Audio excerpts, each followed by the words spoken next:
दोस्तों यदि आपके घर पर डीडी फ्री डिश है और अब आप आपके डीडी फ्री डिश के वही पुराने चैनल देखकर बोर हो चुके हैं और अब आप आपके डीडी फ्री डिश पर नए चैनलों को ऐड करना चाहते हैं, तो आप सही जगह पर आए, क्योंकि आज के इस वीडियो में हम आपके लिए कुछ ऐसी फ्रीक्वेंसी लेकर आए जिसके जरिए आप आपके डीडी फ्री डिश पर सभी नए चैनल ऐड कर सकते हैं। यदि आपको आपके डीडी फ्री डिश पर नए चैनलों को ऐड करना है तो उसके लिए आपको यह वीडियो बिना स्किप किए लास्ट तक वॉच करना होगा, क्योंकि आज के इस वीडियो में हम आपके लिए बहुत ही खास फ्रीक्वेंसीज लेकर आए जिसको आपके डीडी फ्री डिश पर अप्लाई करने के बाद आपको आपकी डीडी फ्री डिश पर नए चैनल जरूर देखने को मिल जाएंगे। तो चलिए दोस्तों देखते हैं कौन से वह फ्रीक्वेंसी जिसके जरिए आप आपके डीडी फ्री डिश पर सभी नए चैनल ऐड कर सकते हैं। लेकिन उससे पहले अगर आपने अभी तक हमारी इस वीडियो को लाइक नहीं किया है तो अभी करें, और अगर आप हमारी चैनल पर नए हैं और अगर आपने अभी तक हमारी चैनल को सब्सक्राइब नहीं किया है तो अभी करें। तो चलिए देखते हैं कौन से वह फ्रीक्वेंसी जिसके जरिए आप आपके डीडी फ्री डिश पर सभी नए चैनल ऐड कर सकते हैं। तो दोस्तों वह फ्रीक्वेंसी अप्लाई करने से पहले आपको आपकी डीडी फ्री डिश के सभी चैनलों को डिलीट करना है। इसके लिए आपको आपके रिमोट का मेनू बटन दबाना है, जिसके बाद अब आपको यहाँ पर एडिट प्रोग्राम में आ जाना है। एडिट प्रोग्राम में आ जाने के बाद अब आपको डिलीट ऑल प्रोग्राम पर क्लिक करना है। डिलीट ऑल प्रोग्राम पर क्लिक कर देने के बाद अब आपको आपके रिमोट का ओके बटन दबाना है, जिसके बाद आपके डीडी फ्री डिश के सभी चैनल डिलीट हो जाएंगे। इसके बाद अब आपको आपकी डीडी फ्री डिश के सभी रेडियो चैनल को भी डिलीट करना है, जिसके लिए आपको आपके रिमोट का मेनू बटन दबाना है। मेनू बटन दबाने के बाद अब आपको यहाँ पर रेडियो चैनल लिस्ट में आ जाना है। रेडियो चैनल लिस्ट में आ जाने के बाद अब आपके सामने आपकी डीडी फ्री डिश पर जितने भी रेडियो चैनल है वह सभी खुलकर आ जाएंगे। तो इन्हें डिलीट करने के लिए आपको आपके रिमोट का मेनू बटन दबाना है, जिसके बाद अब आपको यहाँ पर एडिट प्रोग्राम में आ जाना है। एडिट प्रोग्राम में आ जाने के बाद अब आपको यहाँ पर डिलीट ऑल प्रोग्राम पर क्लिक करना है। डिलीट ऑल प्रोग्राम पर क्लिक कर देने के बाद अब आपको आपके रिमोट का ओके बटन दबाना है, जिसके बाद आपके डीडी फ्री डिश पर जितने भी रेडियो चैनल है वह सभी डिलीट हो जाएंगे। तो अब आपकी डीडी फ्री डिश के सभी रेडियो चैनल और टीवी चैनल डिलीट हो जाने के बाद अब मैं आपको फ्रीक्वेंसी बताने वाला हूँ, जिस फ्रीक्वेंसी को आपके डीडी फ्री डिश पर अप्लाई करने के बाद आपको आपकी डीडी फ्री डिश पर नए चैनल देखने को मिल जाएंगे। तो चलिए देखते हैं कौन से वह फ्रीक्वेंसी। उसके लिए आपको आपके रिमोट का मेनू बटन दबाना है, जिसके बाद अब आपको यहाँ पर प्रोग्राम सेटअप में आ जाना है। प्रोग्राम सेटअप में आ जाने के बाद अब आपको ऐड न्यू प्रोग्राम पर क्लिक करना है। ऐड न्यू प्रोग्राम पर क्लिक कर देने के बाद अब आपके सामने कुछ ऐसा इंटरफेस आ जाएगा। तो आपको यहाँ पर मैं जो फ्रीक्वेंसी बताने वाला हूँ सेम टू सेम फ्रीक्वेंसी अपने डीडी फ्री डिश पर टाइप करके अप्लाई कर देनी है। तो आपको यहाँ पर LNB फ्रीक्वेंसी में 09750 टाइप कर देना है, जिसके बाद उसके आगे भी अब आपको फिर से 09750 टाइप कर देना है। ये LNB फ्रीक्वेंसी टाइप कर देने के बाद अब आपको नीचे ट्रांस फ्रीक्वेंसी में 10990 टाइप कर देना है। ट्रांस फ्रीक्वेंसी में ध्यान से आपको यहाँ पर 10990 टाइप कर देना है। ट्रांस फ्रीक्वेंसी टाइप कर देने के बाद अब आपको यहाँ पर नीचे सिंबल रेट में 29500 टाइप कर देना है। सिंबल रेट टाइप कर देने के बाद अब आपको यहाँ पर नीचे पोलरिटी में यदि एच दिखाई दे रहा है तो उसे आपको वीक कर देना है, जिसके बाद अब आपको यहाँ पर नीचे 22K में ऑफ कर देना है। 22K में ऑफ कर देने के बाद उसके नीचे भी अब आपको ऑफ कर देना है, जिसके बाद अब आपको नीचे मोड में यदि ऑल दिखाई दे रहा है तो उसे आपको फ्री कर देना है। जिसके बाद अब आपको इस फ्रीक्वेंसी को आपके डीडी फ्री डिश पर अप्लाई कर देना है। इस फ्रीक्वेंसी को आपके डीडी फ्री डिश पर अप्लाई कर देने के बाद अब आपकी डीडी फ्री डिश पर चैनल लोड होने शुरू हो जाएंगे। तो आपको यहाँ पर 1 से 2 मिनट तक वेट करना है, जिसके बाद आपके डीडी फ्री डिश पर पूरी तरीके से चैनल लोड हो जाएंगे। आपके डीडी फ्री डिश पर चैनल लोड हो जाने के बाद अब आपको आपकी डीडी फ्री डिश पर कुछ चैनल देखने को मिल जाएंगे। यह फ्रीक्वेंसी अप्लाई करने के बाद आपको आपके डीडी फ्री डिश पर सभी चैनल नहीं दिखाई देंगे, क्योंकि आपको आगे जो फ्रीक्वेंसी बताने वाला हूँ वह फ्रीक्वेंसी भी आपकी डीडी फ्री डिश पर अप्लाई करनी है, तभी आपको आपके डीडी फ्री डिश पर सभी चैनल देखने को मिल जाएंगे। तो यह फ्रीक्वेंसी अप्लाई करने के बाद अब मैं आपको दूसरी फ्रीक्वेंसी बताने वाला हूँ। तो आपको यहाँ पर LNB फ्रीक्वेंसी में 09750 टाइप कर देना है, जिसके बाद अब आपको यहाँ पर नीचे ट्रांस फ्रीक्वेंसी में 11070 टाइप कर देना है। ट्रांस फ्रीक्वेंसी टाइप कर देने के बाद अब आपको नीचे सिंबल रेट में 29500 टाइप कर देना है। सिंबल रेट टाइप कर देने के बाद अब आपको नीचे पोलरिटी में वी कर देना है। पोलरिटी में वी कर देने के बाद अब आपको नीचे 22K में ऑफ कर देना है। 22K में ऑफ कर देने के बाद उसके नीचे भी अब आपको फिर से ऑफ कर देना है, जिसके बाद अब आपको नीचे मोड में यदि ऑल दिखाई दे रहा है तो उसे आपको फ्री कर देना है। यह सब हो जाने के बाद अब आपको इस फ्रीक्वेंसी को आपकी डीडी फ्री डिश पर अप्लाई कर देना है। इस फ्रीक्वेंसी को आपकी डीडी फ्री डिश पर अप्लाई कर देने के बाद अब आपकी डीडी फ्री डिश पर आपको फिर से दोबारा नए चैनल देखने को मिल जाएंगे।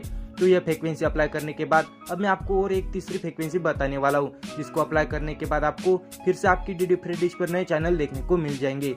तो वह फ्रीक्वेंसी अप्लाई करने के लिए आपको यहाँ पर LNB फ्रीक्वेंसी में 09750 टाइप कर देना है, जिसके बाद अब आपको नीचे ट्रांस फ्रीक्वेंसी में 11150 टाइप कर देना है। ट्रांस फ्रीक्वेंसी में ध्यान से आपको यहाँ पर 11150 टाइप कर देना है। ट्रांस फ्रीक्वेंसी टाइप कर देने के बाद अब आपको नीचे सिम्बॉल रेट में 29 पासवर्ड टाइप कर देना है। सिम्बॉल रेट टाइप कर देने के बाद अब आपको यहाँ पर नीचे पोलरिटी में भी कर देना है। पोलरिटी में भी कर देने के बाद उसके नीचे अब आपको 22K में ऑफ कर देना है। 22K में ऑफ कर देने के बाद उसके नीचे भी अब आपको ऑफ कर देना है। जिसके बाद अब आपको नीचे मोड में यदि ऑल दिखाई दे रहा है तो उसे आपको फ्री कर देना है। यह सब हो जाने के बाद अब आपको दोबारा से इस फ्रीक्वेंसी को आपके डीडी फ्री डिश पर अप्लाई कर देना है। इस फ्रीक्वेंसी को आपके डीडी फ्री डिश पर अप्लाई कर देने के बाद अब आपकी डीडी फ्री डिश पर दोबारा से कुछ नए चैनल देखने को मिल जाएंगे। तो यह तीसरी फ्रीक्वेंसी थी जिसके जरिए आप आपकी डीडी फ्री डिश पर नए चैनलों को ऐड कर सकते हैं। इसके बाद अब मैं आपको एक लास्ट फ्रीक्वेंसी बताने वाला हूँ, जिस फ्रीक्वेंसी को अप्लाई करने के बाद अब आपको आपकी डीडी फ्री डिश पर सभी नए चैनल देखने को मिल जाएंगे। तो आपको यहाँ पर LNB फ्रीक्वेंसी में 09750 टाइप कर देना है। जिसके बाद उसके आगे भी अब आपको फिर से 09750 टाइप कर देना है। LNB फ्रीक्वेंसी टाइप कर देने के बाद अब आपको नीचे ट्रांस फ्रीक्वेंसी में 11570 टाइप कर देना है। ध्यान से सुनिए, आपको यहाँ पर नीचे ट्रांस फ्रीक्वेंसी में इस बार 11570 टाइप कर देना है। ट्रांस फ्रीक्वेंसी टाइप कर देने के बाद अब आपको नीचे सिम्बॉल रेट में 29500 टाइप कर देना है। सिम्बॉल रेट टाइप कर देने के बाद अब आपको नीचे पोलरिटी में यदि एच दिखाई दे रहा है तो उसे आपको वी कर देना है। जिसके बाद अब आपको नीचे 22K में ऑफ कर देना है। 22K में ऑफ कर देने के बाद उसके नीचे भी अब आपको फिर से ऑफ कर देना है। जिसके बाद अब आपको नीचे मोड में यदि ऑल दिखाई दे रहा है तो उसे आपको फ्री कर देना है। जिसके बाद अब आपको दोबारा से इस फ्रीक्वेंसी को आपकी डीडी फ्री डिश पर अप्लाई कर देना है। इस फ्रीक्वेंसी को आपके डीडी फ्री डिश पर अप्लाई कर देने के बाद अब आपके डीडी फ्री डिश पर चैनल लोड होने शुरू हो जाएंगे। तो आपको यहाँ पर 1 से 2 मिनट तक वेट कराएं। जिसके बाद आपके डीडी फ्री डिश पर पूरी तरीके से चैनल लोड हो जाएंगे। तो यह सभी चैनल लोड हो जाने के बाद अब आपको आपकी डीडी फ्री डिश पर नए चैनल देखने को मिल जाएंगे। दोस्तों, यदि आप जियो का सिम इस्तेमाल करते हैं और आपको बार बार स्लो नेटवर्क की प्रॉब्लम आती है, यदि आप यूट्यूब पर वीडियो देखते हैं या इंस्टा पर रील देखते हैं और उसी समय आपको बार बार स्लो नेटवर्क की प्रॉब्लम आती है, तो दोस्तों आज का यह वीडियो आपके लिए बहुत ही खास होने वाला है। इसके अलावा आप यदि BGMI, फ्री फायर या कोई भी गेम खेलते हैं और उसी समय आपको बार बार स्लो नेटवर्क की प्रॉब्लम आती है, तो दोस्तों इसका भी सोल्यूशन हम आपको आज की इस वीडियो में बताने वाले हैं। क्योंकि दोस्तों आज की इस वीडियो में हम आपके लिए 2024 की स्पेशल APN सेटिंग लेकर आए। जिस APN सेटिंग को यदि आप आपके मोबाइल फोन पर अप्लाई करते हैं तो उसके बाद आपको दोबारा से स्लो नेटवर्क की प्रॉब्लम नहीं आएगी। यदि आप जानना चाहते हैं कि कौन सी वह जियो की APN सेटिंग जिसके जरिए आप आपको आने वाली स्लो नेटवर्क की प्रॉब्लम को सॉल्व कर सकते हैं, तो उसके लिए आपको यह वीडियो ध्यान से लास्ट तक वॉच करना है। लेकिन उससे पहले अगर आपने अभी तक हमारे इस वीडियो को लाइक नहीं किया तो अभी करें, और अगर आप हमारे चैनल पर नए हैं तो हमारे चैनल को सब्सक्राइब कर ले, ताकि आप तक हमेशा हमारे ऐसे ही नई वीडियो की नोटिफिकेशन पहुंचती रहे और आपको आने वाले ऐसी स्लो नेटवर्क की प्रॉब्लम को सॉल्व कर सके। तो चलिए दोस्तों, बढ़ते हमारी वीडियो की तरफ, देखते हैं कौन सी वह जियो की APN सेटिंग जिसके जरिए आप आपको आने वाली ऐसी स्लो नेटवर्क की प्रॉब्लम को सॉल्व कर सकते हैं।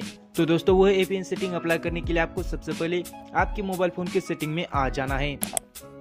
सेटिंग में आ जाने के बाद अब आपको यहाँ पर नीचे SIM card and mobile network के ऑप्शन पर क्लिक कर देना है। SIM card and mobile network के ऑप्शन पर क्लिक कर देने के बाद अब आपको यहाँ पर आपके जियो सिम पर क्लिक करना है। जियो सिम पर क्लिक कर देने के बाद अब आपके सामने सिम कार्ड सेटिंग खुलकर आ जाएगी। तो आपको यहाँ पर नीचे मोबाइल नेटवर्क में एक्सेस पॉइंट नेम की एक सेटिंग देखने को मिल जाएगी, जिस पर आपको क्लिक करना है। एक्सेस पॉइंट नेम की सेटिंग पर क्लिक कर देने के बाद अब आपके सामने APN सेटिंग खुलकर आ जाएगी। तो दोस्तों आज की इस वीडियो में मैं आपको एक न्यू APN सेटिंग बताने वाला हूँ, जिस न्यू APN सेटिंग को क्रिएट कर देने के बाद आपको दोबारा से स्लो नेटवर्क की प्रॉब्लम नहीं आएगी। तो दोस्तों वह न्यू APN सेटिंग क्रिएट करने के लिए आपको यहाँ पर नीचे न्यू APN पर क्लिक करना है। न्यू APN पर क्लिक कर देने के बाद अब आपके सामने न्यू एक्सेस पॉइंट सेटिंग खुलकर आ जाएगी। तो अब आपको यहाँ पर मैं जैसा बताने वाला हूँ वैसा सेम टू सेम अपने मोबाइल फोन पर कॉपी पेस्ट कर लेना है, जिसके बाद आप भी आपके मोबाइल फोन में न्यू APN सेटिंग क्रिएट कर पाएंगे। और यदि आप जियो का सिम इस्तेमाल करते हैं तो आपको दोबारा से स्लो नेटवर्क की प्रॉब्लम नहीं आएगी। तो आपको यहाँ पर सबसे पहले नेम पर क्लिक करना है। नेम पर क्लिक कर देने के बाद अब आपको यहाँ पर J कैपिटल IO यह स्मॉल लेटर में इंटर करना है। आपको जियो का J यह कैपिटल रखना है। जिसके बाद आपको यहाँ पर डॉट देकर AI.GPRS.5G यह इंटर कर देना है। आपको यहाँ पर ध्यान में रखना है कि आपको यहाँ पर जियो का J ही कैपिटल रखना है। जिसके बाद अब आपको यहाँ पर ओके पर क्लिक करना है। नेम इंटर कर देने के बाद अब आपको यहाँ पर APN पर क्लिक करना है। APN पर क्लिक कर देने के बाद अब आपको यहाँ पर कैपिटल J बाकी का स्मॉल लेटर में इंटर करना है। IONET यह इंटर करना है, यानी कि आपको यहाँ पर जियो नेट इंटर करना है और जियो नेट का आपको जो यह कैपिटल रखना है। जिसके बाद आपको यहाँ पर ओके पर क्लिक करना है। APN क्रिएट कर लेने के बाद अब आपको यहाँ पर नीचे यूजर नेम पर क्लिक करना है। यूजर नेम पर क्लिक कर देने के बाद अब आपको यहाँ पर कैपिटल J स्मॉल लेटर में अब IONET.AI.5G यह इंटर करना है और ओके पर क्लिक करना है। यूजर नेम क्रिएट कर लेने के बाद अब आपको यहाँ पर सीधा नीचे सर्वर पर क्लिक करना है। सर्वर पर क्लिक कर देने के बाद अब आपको यहाँ पर सभी स्मॉल लेटर में इंटर करना है। तो आपको यहाँ पर www.google.com यह इंटर करना है और ओके पर क्लिक करना है। सर्वर इंटर कर देने के बाद अब आपको यहाँ पर सीधा नीचे MCC पर क्लिक करना है। MCC पर क्लिक कर देने के बाद अब आपको यहाँ पर 405 इंटर करना है और ओके पर क्लिक करना है। जिसके बाद अब आपको यहाँ पर नीचे MNC पर क्लिक करना है और आपको यहाँ पर 864 इंटर करना है और ओके पर क्लिक करना है। MNC इंटर कर देने के बाद अब आपको यहाँ पर नीचे ऑथेंटिकेशन टाइप पर क्लिक करना है और आपको यहाँ पर PAP और CHAP को सिलेक्ट करना है। जिसके बाद अब आपको यहाँ पर नीचे APN टाइप पर क्लिक करना है और अब आपको यहाँ पर कैपिटल में DEFAULT इंटर करना है। आपको यहाँ पर डिफॉल्ट का D यह कैपिटल रखना है और बाकी स्मॉल लेटर में इंटर करना है। जिसके बाद अब आपको यहाँ पर ओके पर क्लिक करना है। APN टाइप इंटर कर देने के बाद अब आपको यहाँ पर नीचे APN प्रोटोकॉल और APN रोमिंग प्रोटोकॉल दोनों में भी IPv4/IPv6 रहने देना है। जिसके बाद अब आपको यहाँ पर नीचे बियरर पर क्लिक करना है। बियरर पर क्लिक कर देने के बाद अब आपको यहाँ पर अनस्पेसिफाइड को सिलेक्ट किया हुआ देखने को मिल जाएगा, जिसको आपको अनसिलेक्ट करना है। जिसके बाद अब आपको यहाँ पर नीचे LT को सिलेक्ट करना है और साथ ही में आपको यहाँ पर नीचे स्क्रॉल करके GPRS को भी सिलेक्ट करना है। जिसके बाद अब आपको यहाँ पर ओके पर क्लिक करना है। ओके पर क्लिक कर देने के बाद अब आपको यहाँ पर दोबारा से ऊपर आ जाना है और आपको यहाँ पर सभी को एक बार से चेक कर लेना है कि आपने यह सभी सेम टू सेम अपने मोबाइल फोन में इंटर किया नहीं। यदि आपने यहाँ पर कुछ मिस्टेक की तो आपकी APN सेटिंग क्रिएट नहीं होगी और आपको स्लो नेटवर्क की प्रॉब्लम आएगी, जिस वजह से आपको यहाँ पर मैंने इस वीडियो में जैसा बताया वैसा सेम टू सेम अपने मोबाइल फोन पर कॉपी पेस्ट कर लेना है। जिसके बाद अब आपको इस APN सेटिंग को सेव करने के लिए यहाँ पर नीचे मोर पर क्लिक करना है। मोर पर क्लिक कर देने के बाद अब आपको यहाँ पर सेव पर क्लिक करना है। सेव पर क्लिक कर लेने के बाद अब हमारी न्यू APN सेटिंग क्रिएट हो जाएगी, जिसको आपको यहाँ से सिलेक्ट कर लेना है। न्यू APN सेटिंग को सिलेक्ट कर लेने के बाद अब आपको आपके मोबाइल फोन के डाटा को ऑफ कर लेना है। मोबाइल फोन के डाटा को ऑफ कर लेने के बाद अब आपको एक बार आपके मोबाइल फोन को रिस्टार्ट कर लेना है। जिसके बाद ये APN सेटिंग आपके मोबाइल फोन पर अप्लाई हो जाएगी। दोस्तों, यदि आप जियो का सिम इस्तेमाल करते हैं और आपको आपकी जियो सिम की कॉल हिस्ट्री या कॉल डिटेल्स निकालनी है, लेकिन आपको यह पता नहीं है कि कॉल डिटेल्स कैसे निकाली जाती है, तो दोस्तों आज का यह वीडियो आपके लिए बहुत ही खास होने वाला है, क्योंकि आज की इस वीडियो में हम आपको बताने वाले कि कैसे आप आपकी जियो सिम की कॉल हिस्ट्री या कॉल डिटेल्स निकाल सकते हैं। उसके लिए आपको क्या करना होगा, इसके बारे में फुल डिटेल्स हम आपको आज की इस वीडियो में बताने वाले। यदि आपको जानना है कि कैसे आप आपकी जियो सिम की कॉल हिस्ट्री या कॉल डिटेल्स निकाल सकते हैं, तो उसके लिए आपको ये वीडियो ध्यान से लास्ट तक वॉच करना है। लेकिन उससे पहले अगर आपने अभी तक हमारी इस वीडियो को लाइक नहीं किया तो अभी करें, और अगर आप हमारे चैनल पर नए तो हमारे चैनल को सब्सक्राइब कर ले। तो चलिए दोस्तों, बढ़ते हमारे वीडियो की तरफ। तो दोस्तों, आपको आपकी जियो सिम की कॉल हिस्ट्री या कॉल डिटेल्स निकालने के लिए सबसे पहले एक एप्लीकेशन की जरूरत होगी, जिस एप्लीकेशन का नाम है माय जियो। तो आपको सबसे पहले अपने मोबाइल फोन में प्ले स्टोर पर जाकर माय जियो ऐप को इंस्टॉल कर लेना है। जिसके बाद आपको माय जियो एप्लीकेशन को ओपन कर लेना है। माय जियो ऐप को ओपन कर लेने के बाद अब आपके सामने कुछ ऐसा इंटरफेस आएगा। तो आपको यहाँ पर ऊपर मोबाइल और जियो फाइबर ये दो ऑप्शन देखने को मिल जाएंगे। तो आपको यहाँ पर मोबाइल को सिलेक्ट करना है। जिसके बाद आपको यहाँ पर आपकी जियो सिम का मोबाइल नंबर एंटर कर देना है। तो मैं यहाँ पर मेरा मोबाइल नंबर एंटर करता हूँ, आपको भी अपना मोबाइल नंबर एंटर कर देना है। मोबाइल नंबर एंटर कर देने के बाद अब आपको यहाँ पर नीचे जनरेट OTP पर क्लिक करना है। जिसके बाद आपको यहाँ पर पूछी जाने वाली सभी परमिशन का अलाउ कर देना है। जिसके बाद अब आपकी इस मोबाइल नंबर पर एक वेरिफिकेशन कोड आ जाएगा, जो कि वेरिफिकेशन कोड यहाँ पर ऑटोमेटिकली इंटर हो जाएगा और वेरीफाई होने लगेगा। तो आपको यहाँ पर थोड़ा वेट करना है। OTP वेरीफाई हो जाने के बाद अब आपको यहाँ पर नीचे प्रोसीड पर क्लिक करना है। जिसके बाद आपको यहाँ पर मांगी जाने वाली सभी परमिशन को अलाउ कर देना है। परमिशन का अलाउ कर देने के बाद अब आपके सामने माय जियो ऐप खुलकर आ जाएगी। तो आपको यहाँ पर नीचे मेनू का एक ऑप्शन दिखाई देगा, तो उस मेनू के ऑप्शन पर आपको क्लिक करना है। मेनू पर क्लिक कर देने के बाद अब आपके सामने कुछ ऐसा इंटरफेस आएगा। तो आपको यहाँ पर कई सारे ऑप्शन देखने को मिल जाएंगे। तो आपको यहाँ पर नीचे माय प्लान्स के नीचे माय यूजेस का एक ऑप्शन दिखाई देगा, तो उस पर आपको क्लिक करना है। माय यूज पर क्लिक कर देने के बाद अब आपको यहाँ पर प्रोसीड पर क्लिक करना है। प्रोसीड पर क्लिक कर देने के बाद अब आपको यहाँ पर सभी परमिशन को अलाउ कर देना है। परमिशन को अलाउ कर देने के बाद अब आपको यहाँ पर ऊपर डाटा, कॉल्स, SMS ये 3 ऑप्शन देखने को मिल जाएंगे। तो हमें हमारी जियो सिम की कॉल हिस्ट्री निकालने के लिए ऊपर कॉल्स पर क्लिक करना है।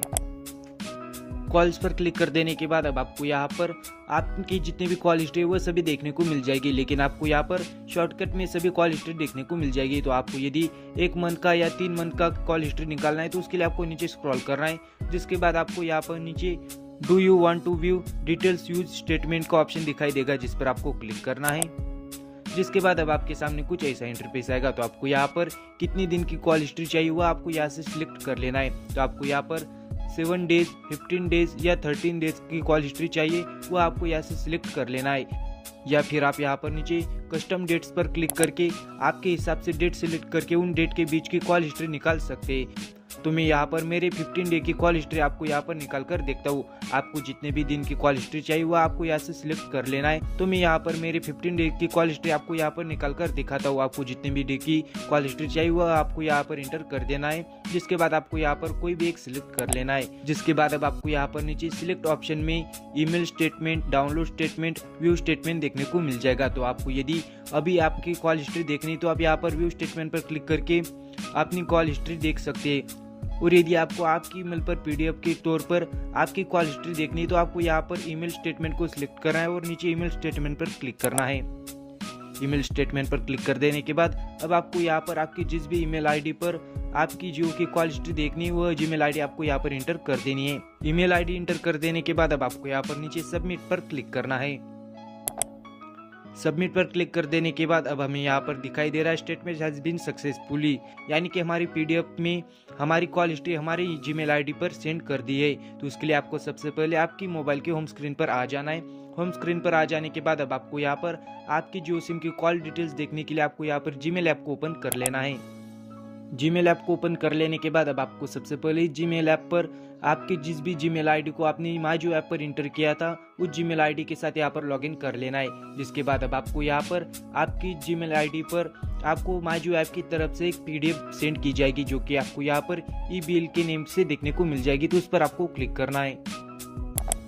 जिसके बाद अब आपको यहाँ पर नीचे एक पीडीएफ देखने को मिल जाएगी जो कि पीडीएफ माई जियो ऐप की तरफ से आपको भेजी गई है। तो उसे डाउनलोड करने के लिए आपको यहाँ पर डाउनलोड के आइकॉन पर क्लिक कर देना है।